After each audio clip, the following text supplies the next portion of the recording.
ओम शांति। प्रातः क्लास चल रहा था 16 अगस्त 1968। तीसरे पेज की अंतिम लाइन में बात चल रही थी, भक्ति मार्ग की जो भी बातें हैं वो सब दुर्गति मार्ग की हैं। उन दुर्गति की बातों को अभी सुनना भी नहीं है। वो तो कह देते हैं ईश्वर सर्वव्यापी है।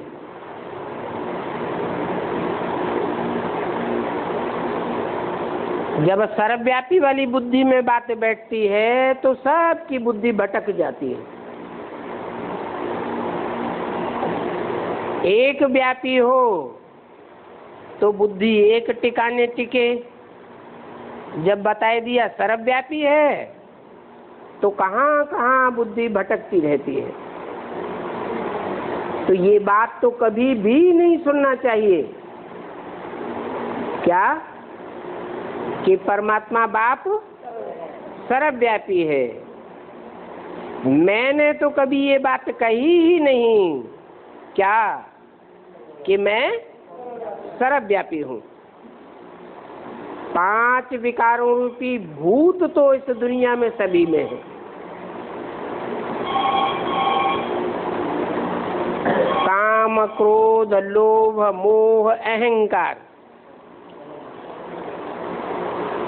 और 5 जड़भूत पृथ्वी, जल, वायु, अग्नि, आकाश,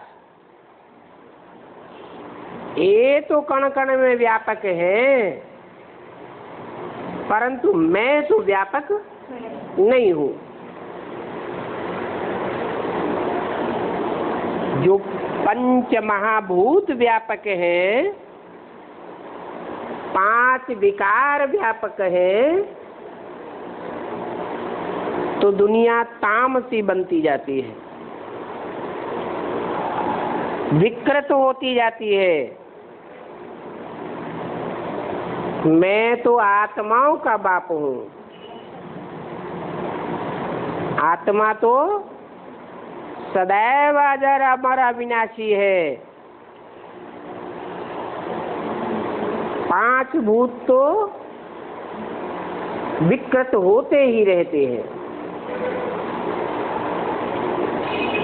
आत्मा तो विकृत होने की बात नहीं। हाँ, आत्मा जब आपन को 5 महाभूत समझ लेती है तब विकृत होती है। तुम कह सकते हो सभी में कोई न कोई जरूर विकार है। सभा में कोई को भी बोलने का हक नहीं है। अगर कोई बीच में प्रश्न करते हैं तो बोलना चाहिए पीछे पूछना। बीच में पूछने की, डिस्टर्ब करने की दरकार नहीं है। ऑफिशियल सभाओं में कोई भी बीच में बक बक नहीं करते हैं। वहां तो शांति में बैठ सुनना होता है। फिर चले जाते हैं, कहते हैं आवाज नहीं करो। ऐसे बैठकर समझाना है, बताना है अभी तो इस दुनिया में अपार दुख हैं।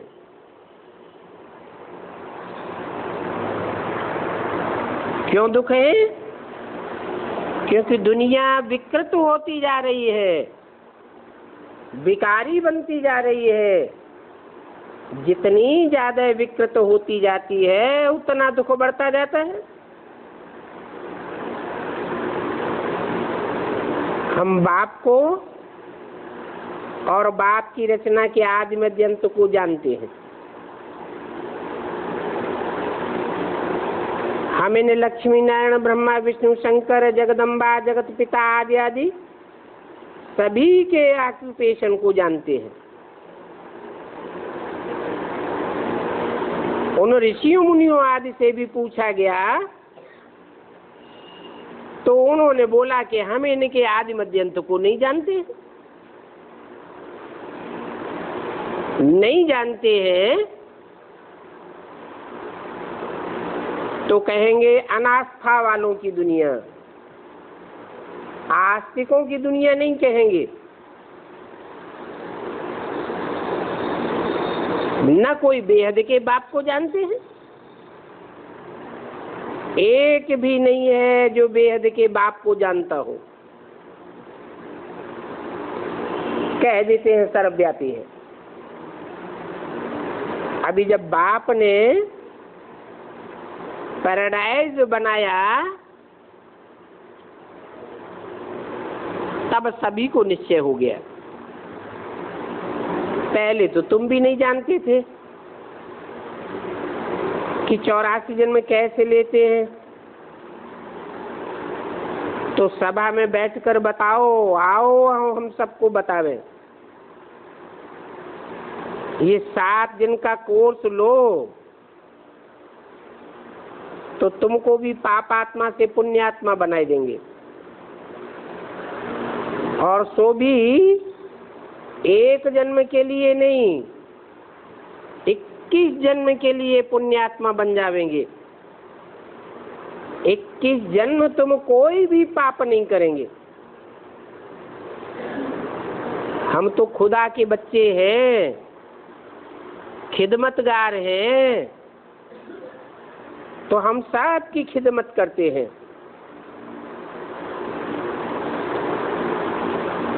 बाप की हम खास खिदमत करते हैं, भारत की भी खिदमत कर रहे हैं, और अपने ही तन मन धन से भारत की रूहानी सेवा कर रहे हैं। हम कोई से भीख नहीं मांगते हैं। दुनिया में तो सब करते हैं जिस्मानी सेवा, और हम करते हैं रूहानी सेवा। रूहानी बाप हमको रूहानी सेवा करना सिखाते हैं। रूह का कनेक्शन अनेक जन्मों से है, और जिस्मानी सेवा का कनेक्शन एक जन्म से है।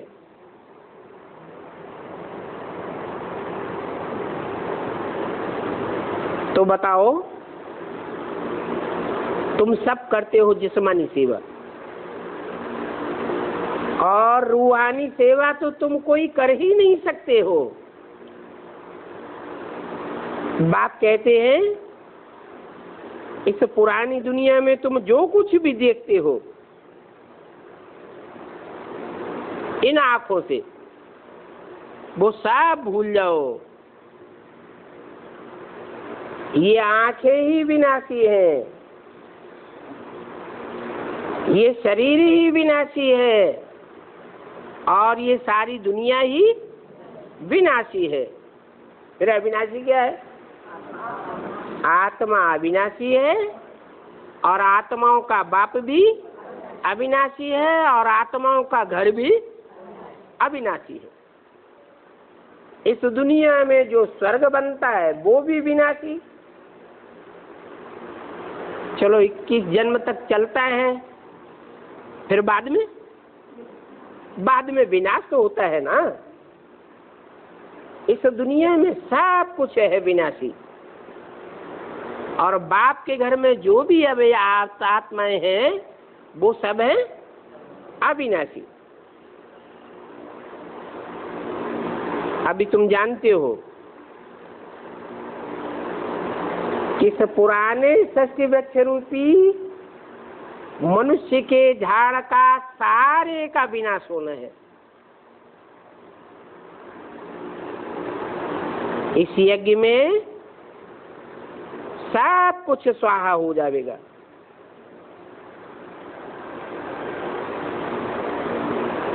कौन से सन की वाणी है? 68 की। 8 वर्ष बचे हैं।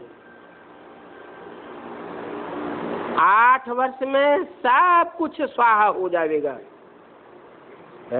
68 और 8 76 में सब स्वाहा हो गया है। स्वाहा नहीं हुआ। इसका मतलब स्वाहा नहीं हुआ तो आप मुए मर गई, दुनिया भी नहीं हुई। नहीं तो होना क्या चाहिए?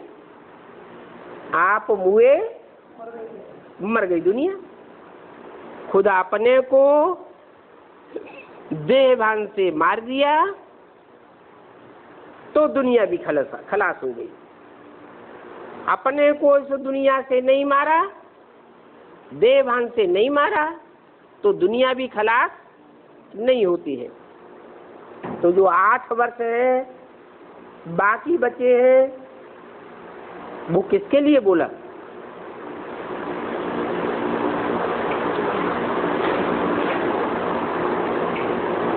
सिर्फ उस आत्मा के लिए बोला जिसने पक्का फैसला कर लिया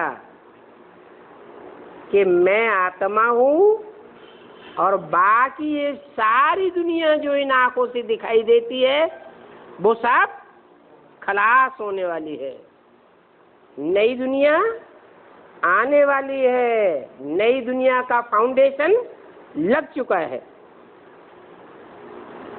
तो बच्चों को तो खुशी होनी चाहिए। किस बात की खुशी होनी चाहिए? क्या पुरानी दुनिया खलास हुई सन 76 में, क्योंकि ब्रह्मा के द्वारा जो ब्राह्मणों की दुनिया का फाउंडेशन लगा, उस फाउंडेशन में ही जो भी 40 वर्ष में ब्राह्मणों की दुनिया तैयार हुई, उसमें पुरानी ब्राह्मणों की दुनिया सारी खलास हो गई, विघटित हो गई, नाशवान बन गई। उसको तो अब नाश होने से कोई बचाए नहीं सकता। अब हमारा ब्राह्मणों का नया संगठन रूपी नई दुनिया तैयार हो रही है। उसमें भी जो संपूर्ण ब्राह्मण बनेंगे सो संपूर्ण नई दुनिया के देवता बनेंगे। ये पुरानी दुनिया तो खत्म हो जाएगी। सन 76 में भी अगर कोई को वो पुरानी दुनिया देखने में आती है, उसका भविष्य देखने में नहीं आता है, तो आगे चल करके समझ जाएंगे ये ब्राह्मणों की पुरानी दुनिया, रावण संप्रदाय की दुनिया, रावण, कुंभकर्ण, मेघनाथ जैसे जो ब्राह्मणों की दुनिया है वो भी खलास हो जाएगी। ये जो इन्होंने मिसाइल्स आदि निकाले हैं, ये सब विनाश के लिए निकाले हैं। कुछ भी बचेगा नहीं। मिसाइल से क्या होता है? मिसाइल्स में क्या होता है? मसाला भरा हुआ होता है। ऐसा जहरीला मसाला होता है कि सूंघने से ही लोग खलास हो जाते हैं। यहाँ ब्राह्मणों की दुनिया में भी मिसाइल्स कौन से हैं?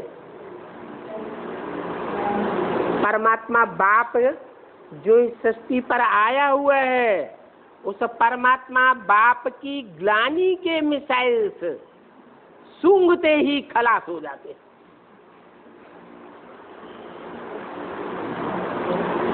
कितना भी उनको एडवांस ज्ञान सुनाया हुआ हो, अगर थोड़ा भी अनिश्चय बुद्धि होते हैं और उनको वो विनाशी मिसाइल्स जिनमें परमात्मा बाप की ग्लानि भरी हुई है, वो ग्लानि की बातें उनको सूंघने में आती है और तुरंत अनिश्चय बुद्धि मरंती बन जाते हैं। 5000 वर्ष पहले भी ऐसे ही हुआ था और अब भी हो रहा है। पहले भी विनाश हुआ था और अब भी हो रहा है। हम तो सच्चे सच्चे ब्राह्मण हैं। क्या हम कोई विनाश का काम नहीं करते हैं? हमारे बाप ब्रह्मा का काम क्या है? स्थापना करना। तो जो बाप का काम सो हम ब्राह्मणों का काम, हम तो स्थापना का काम करते हैं, कंस्ट्रक्शन का काम करते हैं, नई दुनिया बनाने का काम करते हैं, बिगाड़ने का काम हमारा नहीं है। हम सच्चे सच्चे ब्राह्मण हैं। हम ब्रह्मा कुमार कुमारी द्वारा स्थापना हो रही है नई दुनिया की, क्योंकि पवित्रता से होती है स्थापना और अपवित्रता से होता है विनाश। हम पवित्र रहते हैं, प्रतिज्ञा करने के बाद में भी कोई कोई ब्राह्मण गिर पड़ते हैं। तो सन्यासी कहते हैं कि घर गृहस्थ में रहते पवित्र रहना बड़ा मुश्किल है, परंतु उन सन्यासियों के पास तो कोई प्राप्ति नहीं है, इसलिए मुश्किल समझते हैं। और यहाँ बाप के पास तो बड़ी भारी प्राप्ति है। बाप तो कितनी भारी प्राप्ति कराते हैं। कहते हैं अगर तुम एक जन्म पवित्र बनेंगे तो 21 जन्म का स्वर्ग का राजभाग तुमको प्राप्त हो जाएगा। तो उन सन्यासियों की प्राप्ति में और तुम्हारी प्राप्ति में तो बहुत फर्क है। प्राप्ति के आधार पर दुनिया पुरुषार्थ करती है। सन्यासी मुख से कहते हैं सदगुरु निंदक ठौर न पावे, परंतु उनके पास कौन सा ठौर है? ठौर माने स्थान। कौन सा स्थान है जो वो हमको देंगे? भगवान के पास तो स्वर्ग है। भगवान तो कहते हैं एक हाथ में दो और दूसरे हाथ से लो। क्या दो और क्या लो है? अपने विकारों को दो और निर्विकारी दुनिया का राजभाग लो। तो यहाँ तो प्राप्ति बहुत है, इसलिए पवित्र रहना कोई बड़ी बात नहीं है, निश्चय बुद्धि की बात है। जो इस बात पर निश्चय बुद्धि बनते हैं, पवित्र जीवन व्यतीत करते हैं, वो यहाँ भी बहुत सुखी रहते हैं और आने वाली नई दुनिया में भी बहुत सुखी रहेंगे। और जब दुनिया का विनाश होगा तो भी बहुत सुखी रहेंगे। 21 जन्मों की विश्व की बादशाही मिलती है, तो क्यों नहीं एक जन्म के लिए पवित्र रहेंगे?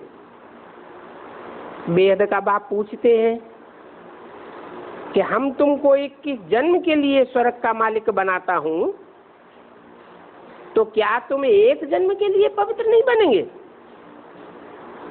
कहाँ 21 जन्म की प्राप्ति और कहाँ एक जन्म के लिए त्याग? सो भी बहुत गई थोड़ी रही, थोड़ी की भी थोड़ी रही। थोड़ा समय का त्याग है, ऐसे ऐसे समझाना चाहिए। बाकी जो हमारे कुल के होंगे वो तो समझने के लिए आते रहेंगे। तुम्हारा संदेश सुन करके जरूर आवेंगे, जरूर समझेंगे। जो हमारे कुल के नहीं होंगे वो एक कान से सुनेंगे और दूसरे कान से निकाल देंगे। भगवान वाच है, काम महाशत्रु है, तो उनको समझाना चाहिए कि वो ही भगवान अभी आया हुआ है। जहाँ भगवान आया हुआ है वो भगवान का घर है, भगवान का असली मंदिर है। उनके मंदिर में रह करके तुम बैठिए कोर्स कराते हो और वो कोर्स करते हैं। तुम तुम उनको काम शिक्षा पर बिठाते हो और हम तो ज्ञान शिक्षा पर बिठाते हैं। ज्ञान शिक्षा पर बैठने से सदा सुख का वर्षा मिलेगा, क्योंकि देने वाला जो बाप है वो सदा शिव है, सदैव कल्याणकारी है।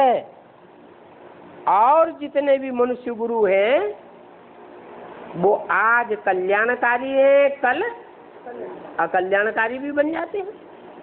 आज खुश होते हैं और कल नाराज हो जाते हैं। तो समझाना चाहिए कि काम चिच्छा पर बैठने से दुख मिलता है और ज्ञान चिता पर बैठने से अनेक जन्मों का सुख मिलता है। ऐसे ऐसे बताना चाहिए। तो कहेंगे ये तो समझाने में बहुत तीखे हैं, चैलेंज दो कि आओ एक सप्ताह में भी हम तमो प्रधान से सतो प्रधान तुम्हारी बुद्धि को बनाए सकते हैं। एक सप्ताह में ही तुम्हारी तमो प्रधान बुद्धि, जो तमो प्रधान दुनिया में लगी हुई है, वो तमो प्रधान दुनिया से बुद्धि निकल करके सतो प्रधान दुनिया की बातों में लग जाएगी। तुम्हारी बुद्धि ही पलट जाएगी, तब तुम्हारे सब दुख दूर होने लगेंगे। बोलो, हम तो सुख का रास्ता बताते हैं। जो इस दुनिया में अज्ञान के अंधे हैं, जिन्हें इस बात का ज्ञान ही नहीं है कि भगवान कौन है, कहाँ है, क्या करता है, कब आता है और क्या करके जाता है, ऐसे अज्ञानियों की तुम बैठ अंधों की लाठी बन जाते हो। परंतु इस बात में भी फिर अहंकार नहीं आना चाहिए कि हम तो बड़े ज्ञानी हैं, बहुत समझाने वाले हैं, हमने बहुतों की सेवा की है। अगर देवभान में आए तो फिर वो अवस्था बिगड़ जाती है। क्यों? क्योंकि तुम तो जो भी ज्ञान देते हो वो परमपिता परमात्मा का दिया हुआ ज्ञान देते हो। तुम्हारे पास कोई अपना ज्ञान तो नहीं है। अपना समझने से, अहंकार आने से अवस्था जरूर खराब होगी। अपने को बड़ा समझ करके फिर छोटों का डिसरिगार्ड कर देते हैं। ऐसे करते करते बड़ों का भी डिसरिगार्ड करने लग पड़ते हैं। तो बाप कहते हैं इस ज्ञान की समझानी देने में भी बिल्कुल अहंकार नहीं आना चाहिए, बिल्कुल शांत। एक दो से अच्छे तो होते हैं ना, तो जो अच्छे अच्छे बच्चे हैं उनका खूब रिगार्ड रखना चाहिए। आधा कल्प से भगवान को गाली देते देते सब हिरे हुए हैं। भगवान पत्थर में है, भित्तर में है, कण में है, जानवर बन करके आता है। ये गाली देना हुआ ना। अभी बाप कहते हैं मैं मनुष्यों को सुधारने के लिए मनुष्य में आऊंगा या जानवरों में आऊंगा। मनुष्य को मन बुद्धि होती है, मन बुद्धि से मनुष्य ज्ञान को समझ सकता है। जानवर थोड़े ही बैठ करके ज्ञान सुनेंगे, समझेंगे, न दूसरों को समझावेंगे।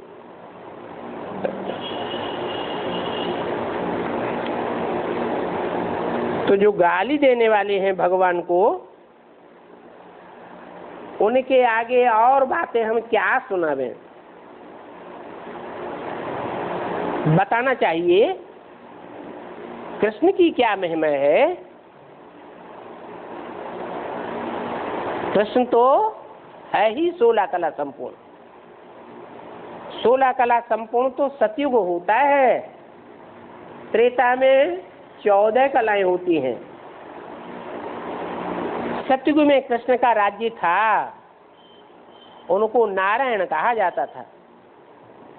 तुम कीर्तन में भी गाते हो ना, हे कृष्ण नारायण वासुदेव, तो जो कृष्ण है वो ही नारायण है। कृष्ण और नारायण दोनों ही 16 कला संपूर्ण कहे जाते हैं ना। तो उनकी दुनिया में तो सुख होता ही है, वहां चंचलता आदि की कोई बात नहीं होती है। वहां स्वर्ग में, सतयुग में कोई भी प्रकार की कर्मेंद्रियों में चंचलता नहीं आती है। यहाँ तो सब में आसुरी गुण भरे हुए हैं, वहां दैवी गुण होते हैं। बाकी कृष्ण की तो कोई भी चरित्र नहीं है। कृष्ण ने कोई गीता का ज्ञान नहीं सुनाया जो सतयुग बना। हाँ, कृष्ण को जन्म देने वाले की महिमा है, जिसने कृष्ण को कृष्ण जैसा 16 कला संपूर्ण बनाया। बाकी तो चरित्र आदि की कोई बातें हैं नहीं, ये सभी तो भक्ति मार्ग की बातें हैं। भक्ति मार्ग में गपोड़े लगाए हैं। नवधा भक्ति करने से देखते थे कि साक्षात्कार में हम कृष्ण को झुलाए रहे हैं। ऐसे तो बहुत भक्तों ने देखा है। कृष्ण को ही झुलाते हैं, राधा को झुलाते हैं, राधा को नहीं झुलाते हैं। क्यों? अरे कृष्ण भी 16 कला संपूर्ण, राधा भी 16 कला संपूर्ण, फिर कृष्ण को क्यों झुलाते हैं? झुलाने का मतलब क्या है? झूले में क्या होता है? कभी ऊपर जाते हैं, कभी फिर नीचे आते हैं, फिर ऊपर जाते हैं, फिर नीचे आते हैं। ये ज्ञान के झूले की बात है। भगवान बाप जब आते हैं तो कृष्ण जैसे बच्चे पढ़ाई पढ़ते हैं, जिनको नर से नारायण कृष्ण जैसा बनना है। तो अवस्थाएं 63 जन्म की शूटिंग पीरियड की आवृत्ति करती रहती है। जब अच्छे कर्मों का उदय होता है तो अवस्था ऊंची जाती है, जब बुरे कर्मों का आवरण होता है, आवृत्ति होती है, तो अवस्था नीचे आ जाती है। ये ज्ञान का झूला बाप आकर के समझाते हैं। बाकी ऐसे नहीं है कोई कृष्ण ने स्थूल झूला झूला है।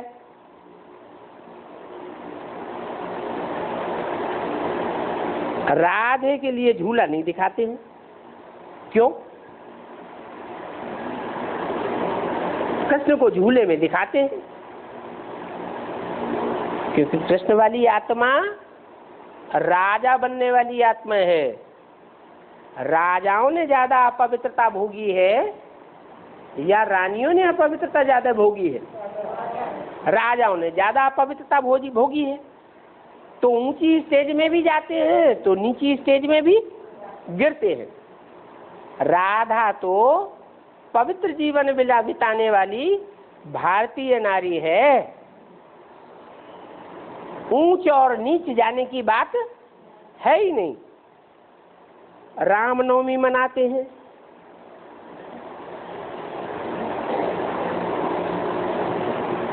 तो देखो जब राम की नवमी मनाते हैं तो सीता कहाँ गई है? सीता की भी नवमी मनानी चाहिए ना, क्यों नहीं मनाते? सीता का 9वां जो शब्द है वो सीता के साथ क्यों नहीं लगता? राम की नवमी मनाते हैं, राधा की अष्टमी मनावेंगे, राम की नवमी मनाते हैं, और देवताओं का कुछ बताते नहीं है। मेल्स ने फीमेल्स को गुम कर दिया। भक्ति मार्ग में जो भी मेल्स हैं शास्त्र बनाने वाले, उन्होंने क्या किया? फीमेल्स की जन्म तिथि को गुम कर दिया। बाप तो फिर कहते हैं, भक्ति मार्ग में भी देखो गायन है, पहले राधा फिर कृष्ण, पहले लक्ष्मी फिर नारायण, पहले सीता फिर राम। भक्ति मार्ग में तो सब कुछ उल्टा ही उल्टा कर दिया। एक के भी ऑक्यूपेशन का कोई को भी पता नहीं है। माना जो फीमेल्स को आगे कर दिया है भक्ति मार्ग में नाम लेकर के, उसका कारण क्या है? राम से पहले सीता का नाम, नारायण से पहले लक्ष्मी का नाम, कृष्ण से पहले राधा का नाम।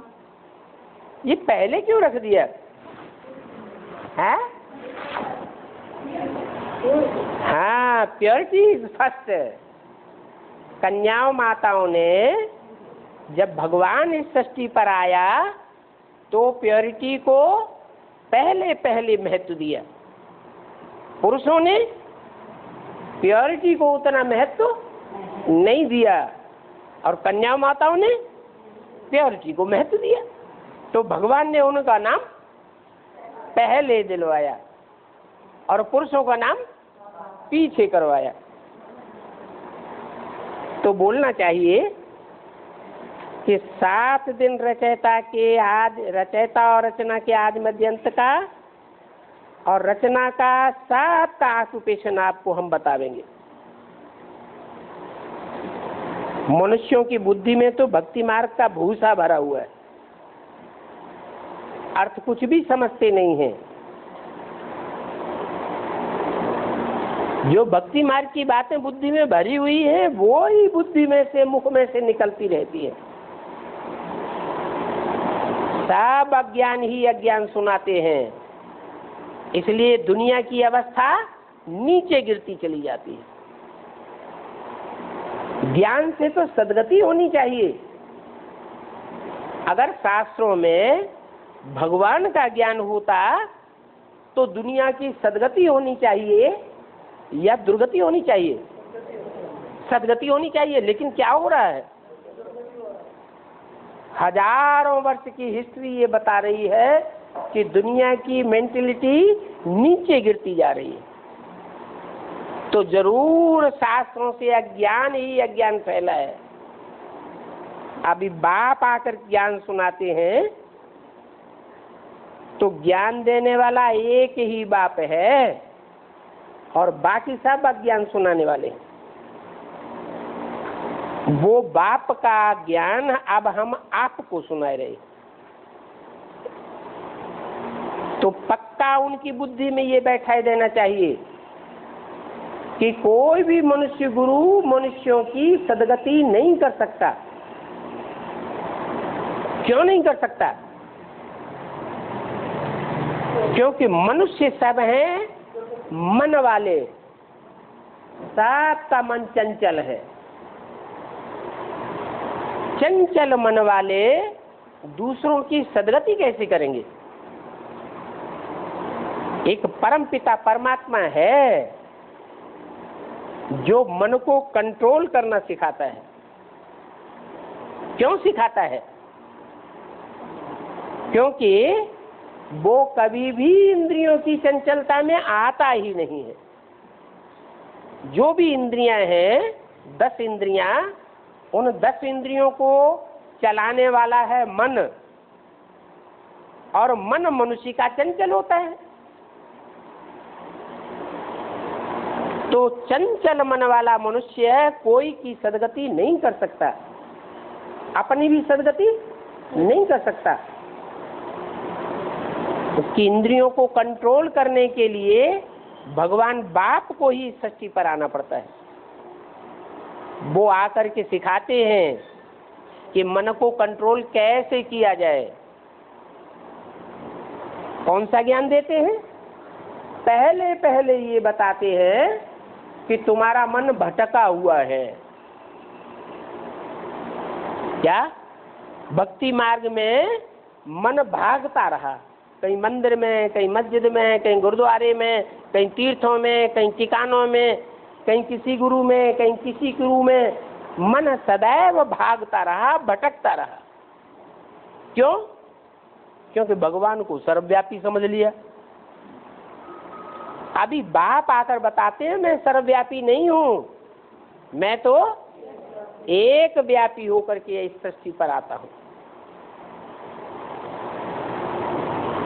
ब्रह्मा के द्वारा भी ये बात आकर के बताते तो हैं कि मैं सर्वव्यापी नहीं हूं, परंतु न तो ब्रह्मा की बुद्धि में ये बात बैठती है और न ब्रह्मा कुमार कुमारियों की बुद्धि में ये बात बैठती है। क्या क्या बात? कि मैं सर्वव्यापी नहीं हूं। क्यों नहीं बैठती है? क्योंकि वो ये समझ नहीं पाते हैं कि भगवान सर्वव्यापी नहीं है तो एक व्यापी कहाँ है। न तो यज्ञ के आदि से ब्रह्मा ने इस बात को समझा और न ब्रह्मा कुमार कुमारियों ने इस बात को समझा। क्या? कि भगवान सर्वव्यापी नहीं है तो एक व्यापी कहाँ है। अभी वो बात खुद बाप को ही आकर के बतानी पड़ती है कि मैं एक व्यापी हूं, मैं एक ही मुकर्रर रथ में आता हूं, और जिनकी जिनकी बुद्धि में ये बात फिक्स होकर के बैठती जाती है उनकी बुद्धि ठिकाने पर लग जाती है। बुद्धि को ठिकाना मिल जाता है, और एक ठिकाना जब बुद्धि को मिल जाता है तो बुद्धि एकाग्र बनेगी या चंचल बनेगी? एकाग्र बनती है, मन भी एकाग्र हो जाता है। और एकाग्र कराने वाला कौन है? वो ही बेहद का बाप, जो कभी भी इंद्रियों की चंचलता से प्रभावित होने वाला नहीं है, बल पतित से पतित तन में आता है, परंतु फिर भी उसकी इंद्रियां चलायमान नहीं होती है। इस पतित दुनिया के बीच में आता है। पतित दुनिया में अनेकों के संग के रंग में आते हुए भी भगवान बाप किसी से प्रभावित नहीं होता है। तो मनुष्यों की बुद्धि में भूसा भरा हुआ है सर्वव्यापी के ज्ञान का, तो निकलता ही नहीं है कि ज्ञान देने वाला एक ही बाप है। वो एक ही बाप हमको ज्ञान सुनाए रहे हैं। मनुष्य मनुष्य की सदगति नहीं कर सकता। बाप कहते हैं कि जो अपन को भगवान समझते हैं वो सब हिरण्यकश्यप जैसे दैत्य है। क्या? कैसे दैत्य? हिरण्य, हिरण्य माने सोना, काश्य माने तेज। सोने जैसी जो सच्ची सच्ची आत्माएं हैं, पवित्र आत्माएं हैं, जन्म जन्मांतर की पवित्र आत्माएं हैं, उन सोने जैसी सच्ची सच्ची पवित्र आत्माओं के पवित्रता रूपी तेज को पा, हिरण्यकश्यप पा, पीने वाले हैं। ऐसे ऐसे भयंकर हिरण्यकश्यप हैं जो अपन को भगवान समझकर बैठ जाते हैं। अच्छा, तो दुनिया वालों की बात बाद में, ब्राह्मणों की दुनिया में अपन को भगवान समझने वाले हैं या नहीं है? हैं? कैसे? बड़े बड़े मेगा प्रोग्राम किए ना, बड़े बड़े मेगा प्रोग्राम किए बड़े बड़े शहरों में। उनमें त्रिमूर्ति का चित्र कौन सा लगाया? 3 दादियों को बैठा दिया, त्रिमूर्ति शिव हो गया। तो अपन को भगवान समझ करके नहीं बैठ गए। कहते हैं भगवान तो ज्ञान सुनाकर ब्रह्मा में चला गया, अब नई दुनिया बनाने वाला कोई नहीं है। कौन है? हम हैं। हम ही त्रिमूर्ति हैं, हम ही नई दुनिया बनावेंगे। जो उन मनुष्य गुरुओं के भक्त होते हैं उनको तो विश्वास बैठ जाता है कि हाँ ये जरूर नई दुनिया बनावेंगे। फिर गुरु मर जाते हैं और चेला सत्यानाश हो जाता है। मेगा प्रोग्राम में जो बड़े बड़े पोस्टर लगाए गए उनमें त्रिमूर्ति का चित्र नहीं देखा ना, तो अपने को भगवान समझ कर बैठ गए। अच्छा, वो तो चलो 3 मूर्तियों में कोई ब्रह्मा कुमार कुमारियों को ही दिखाया गया। उन ब्रह्मा कुमार कुमारियों को जन्म देने वाला कौन? कोई जन्म देने वाला था या नहीं था? था। कौन था? ब्रह्मा। ब्रह्मा ने अपन को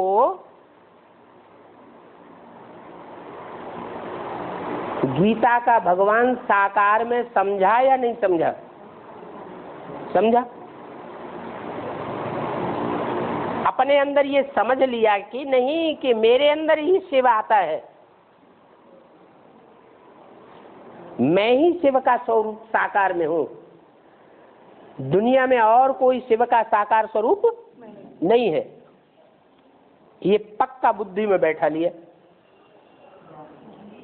मैं ही ब्रह्मा हूं, मुझे ब्रह्मा के द्वारा ही नई दुनिया की स्थापना होती है। फिर 68 में क्या हुआ?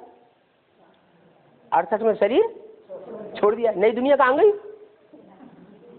है नई दुनिया बनी। तो दुनिया का बड़े से बड़ा गुरु कौन हुआ? मनुष्य गुरु। ब्रह्मा दुनिया का बड़े से बड़ा मनुष्य गुरु बन गया। तो ब्रह्मा कुमार कुमारी नहीं बनेंगे? मनुष्य गुरु नहीं बन करके बैठेंगे? जरूर बन करके बैठेंगे। बाप कहते हैं जो अपन को भगवान समझ करके बैठते हैं वो हैं बड़े से बड़े हिरण्यकश्यप दैत्य। वो स्वर्ग स्थापन नहीं कर सकते।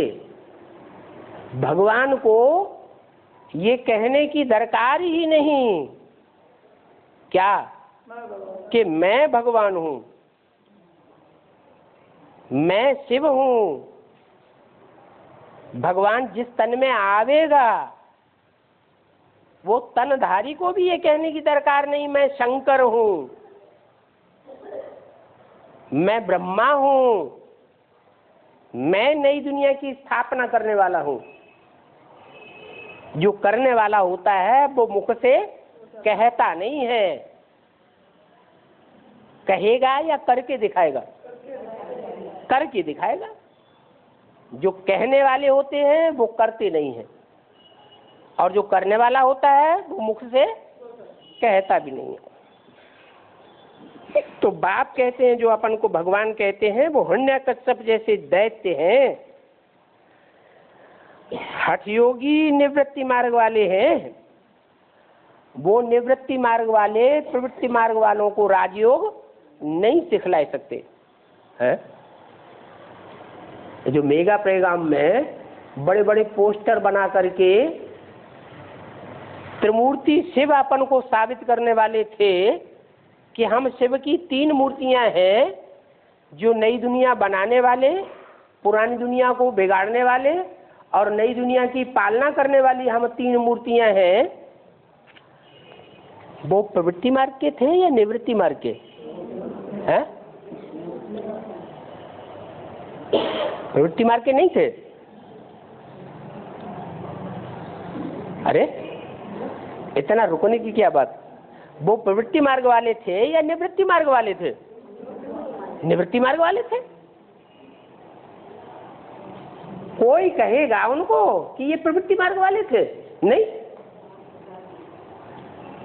अब ब्रह्मा, विष्णु और शंकर, उन 3 मूर्तियों में शास्त्रों में तो दिखाया है कि शंकर भी प्रवृत्ति मार्ग वाला और विष्णु भी प्रवृत्ति मार्ग वाला था।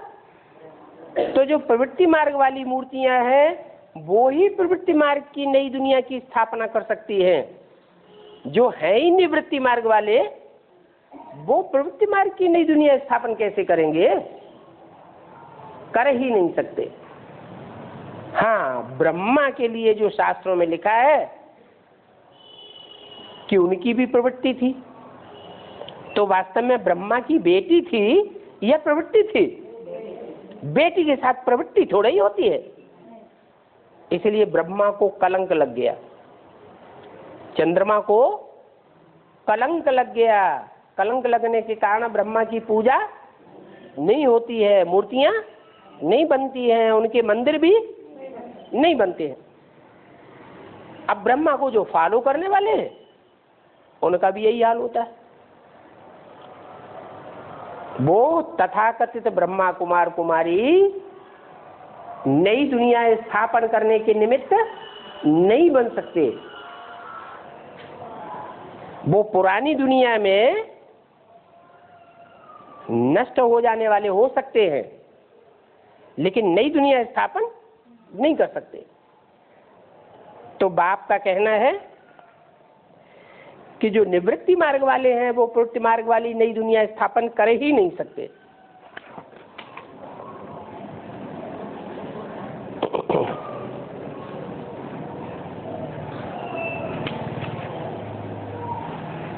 ओम शांति।